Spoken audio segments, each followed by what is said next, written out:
One bad drive, one rough flight, one presentation experience that didn't quite go your way, and your brain quietly writes a rule that shrinks your whole life.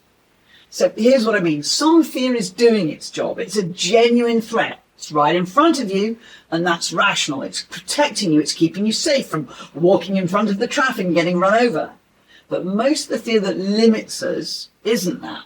It's one bad experience on a motorway, maybe a near miss, somebody laughing at us after we did something at school, and all of a sudden, I am not standing up in front of the class ever again. I'm never driving on a motorway ever again. Now that's an irrational fear, and it stopped protecting you, and what it started doing is charging you rent, and that rent adds up. It's a job you didn't apply for because it meant a motorway commute, or because you had to do presentations and stand in front of the class. It's the wedding you missed because you couldn't face the drive. Every year you don't deal with it, the world you're willing to live in gets a little bit smaller. And it doesn't stop at one payment, it compounds.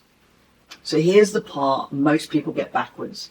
Avoidance feels safe, but it's the expensive option. Every time you opt out, that rule gets stronger and your world gets smaller. Is that the world you want to live in? But facing it in small doses costs more up front. We've got to deal with it. But it pays the debt down instead of letting it grow. So how do we actually sort that out? Here's two thoughts. There's many more, but here's two. Okay. First, separate your rational from irrational before you decide anything. Ask yourself one question. Is this actually dangerous? I mean, there's a difference between it feeling bad and it actually being dangerous. Or is it a bad experience? One bad experience talking. This works because it interrupts the rule before it costs you another decision.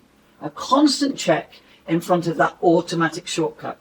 And second, once you've named it as irrational, don't try to clear it all in one go. Re-expose yourself in small, controlled doses. Get stronger. It's a bit like going to the gym and picking up light weights and gradually working up. Just drive one junction on the way to a motorway before you do the whole thing. Maybe you do a presentation to one person, but afterwards you've got to start telling yourself it was good instead of going, that was really scary.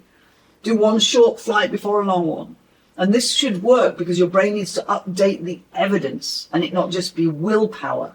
Okay, but you have to tell yourself it was good. You have to talk your way through it like a coach, Every small experience where nothing bad happens is that payment against that old rule. Because doing nothing isn't neutral. Every day you don't deal with it, that fear isn't standing still. It's actually gathering and collecting interest. So what's the fear that's quietly been costing you? Maybe you should tell us in the comments. We'll read them all.